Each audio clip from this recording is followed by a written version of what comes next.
Assalamualaikum warahmatullahi wabarakatuh. Pada hari ini saya akan menerangkan tajuk kumpulan kami, iaitu jual beli secara atas talian menurut pandangan Islam. Jual beli dapat ditarifkan sebagai menukarkan sesuatu kepada sesuatu. Namun dari sudut pandang syarak ialah suatu akad bertujuan untuk memiliki perkara itu secara kekal, ataupun dapat kita tarifkan sebagai menukarkan sesuatu yang beri manfaat, yang bernilai secara kekal lah, hak milik yang kekal.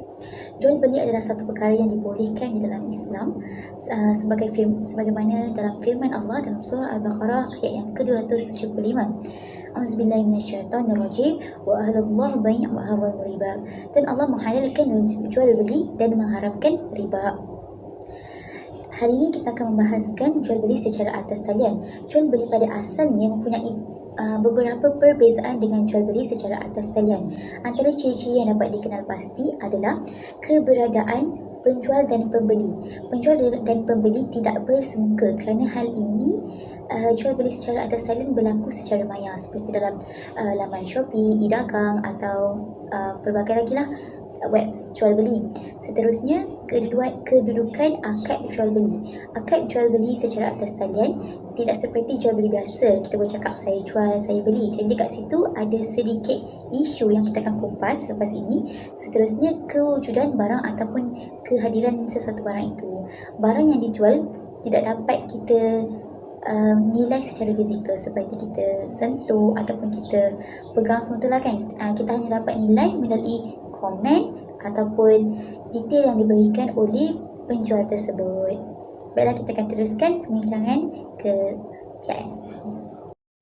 Hukum jual beli di dalam agama Islam ialah harus, dan umat Islam juga boleh berjual beli dengan orang yang bukan beragama Islam seperti China, India dan sebagainya. Terdapat beberapa pendapat ulama terhadap isu ini, iaitu isu jual beli di atas talian. Antara salah satunya ialah daripada mazhab Hanafi. Mazhab Hanafi berpendapat bahawa jual beli di atas talian ini adalah sah, dan pihak pembeli juga akan diberikan hak hiyar baginya tanpa menepati sifat-sifat yang telah dinyatakan ataupun sebaliknya. Seterusnya ialah mazhab Maliki. Mazhab Maliki pula berpendapat bahawa jual beli di atas talian ini juga adalah sah, tetapi perlulah dinyatakan sifat-sifat barang tersebut jika barang itu tiada di dalam majlis akad. Jika barang itu wujud di dalam majlis akad itu, maka hendaklah barang itu diperlihatkan kepada pembeli, kecuali barang tersebut akan menyebabkan kerosakan jika membukanya. Akhir sekali ialah mazhab Syafi'i. Mazhab Syafi'i pula mempunyai dua pendapat yang berbeza.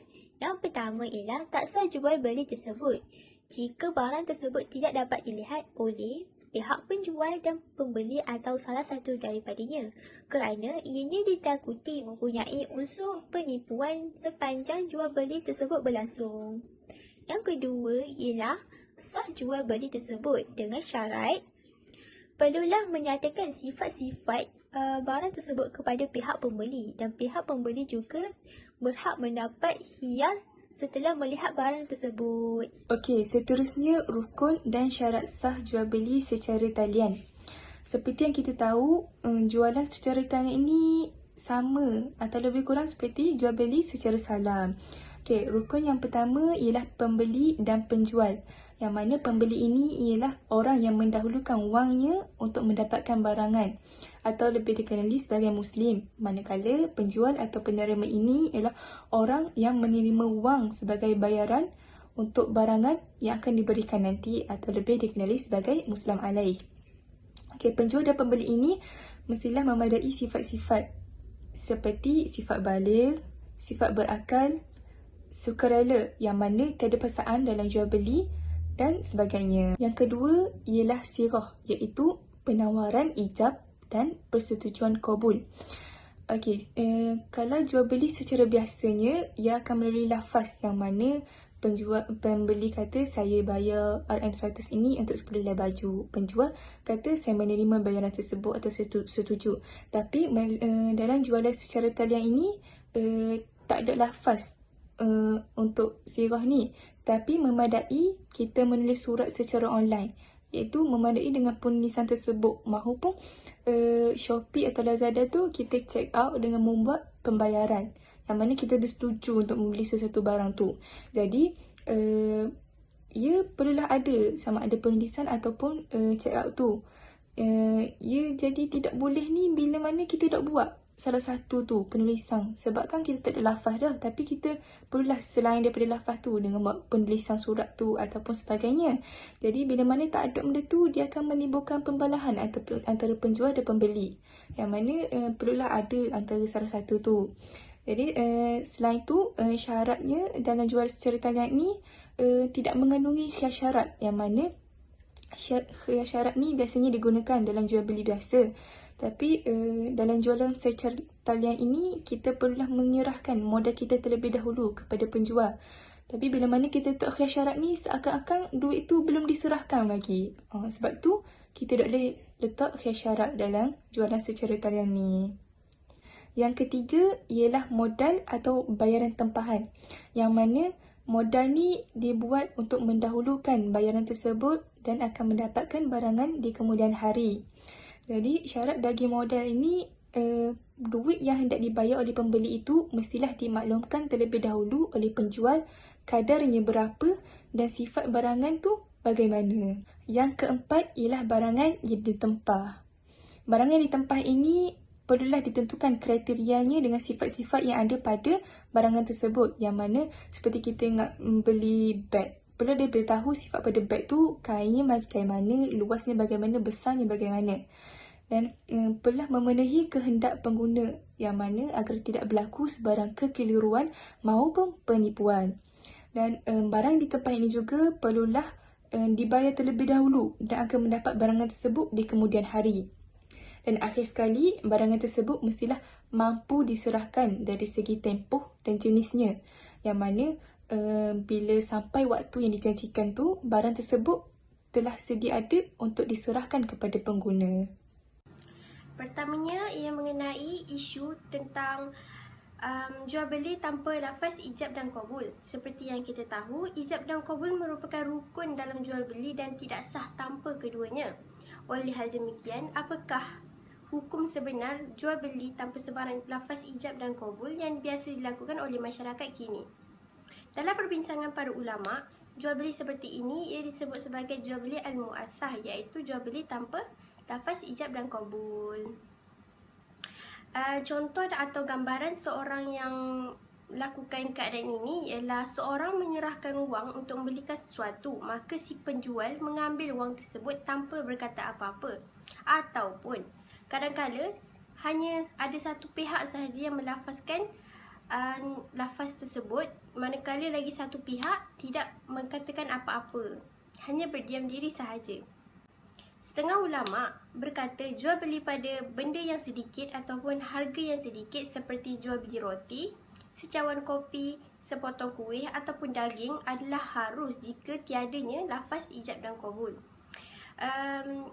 Dengan syarat kedua-dua pihak antara penjual dan pembeli hendaklah bersetuju di atas harga ataupun barang yang hendak dibeli. Saya akan ambil satu keadaan, iaitu untuk contoh. Contohnya pada negara kita, iaitu Malaysia, kerajaan telah melakukan MCO, iaitu kawalan pergerakan untuk mengatasi COVID. Jadi para masyarakat terlalu terhad untuk keluar untuk melakukan proses jual beli antara penjual dan pembeli secara bersemuka. Jadi majoriti masyarakat telah melakukan jual beli melalui dalam talian, iaitu daripada aplikasi Shopee ataupun Lazada, ataupun banyak lagi aplikasi yang memudahkan mereka untuk melakukan proses jual beli. Antaranya, mereka beli barang-barang yang kecil ataupun sedikit. Mereka tidak beli kereta ataupun rumah dalam Shopee. Maka dalam situasi ini ia adalah dibenarkan kerana melalui hujah yang saya katakan tadi, ulama berkata jual beli pada barang yang sedikit ataupun harga yang sedikit adalah harus jika tiadanya ijab dan qabul. Jadi kesimpulan keseluruhannya, ia adalah harus dan ia tidak salah di sisi agama. Kesimpulannya ialah semua jenis transaksi boleh dilakukan secara dalam talian. Dengan perubahan gaya hidup yang semakin sibuk, transaksi dalam talian kini mendapat tempat di hati pengguna. Berbanding dengan pembelian konvensional yang memerlukan individu mengambil barang di kedai, pembelian dalam talian jauh lebih mudah dan menjimatkan masa. Hal ini telah mengubah sedikit sebanyak tabiat masyarakat untuk membeli belah secara bersemuka, kerana pengguna terpaksa meluangkan masa dan juga tenaga untuk menunggu giliran membeli.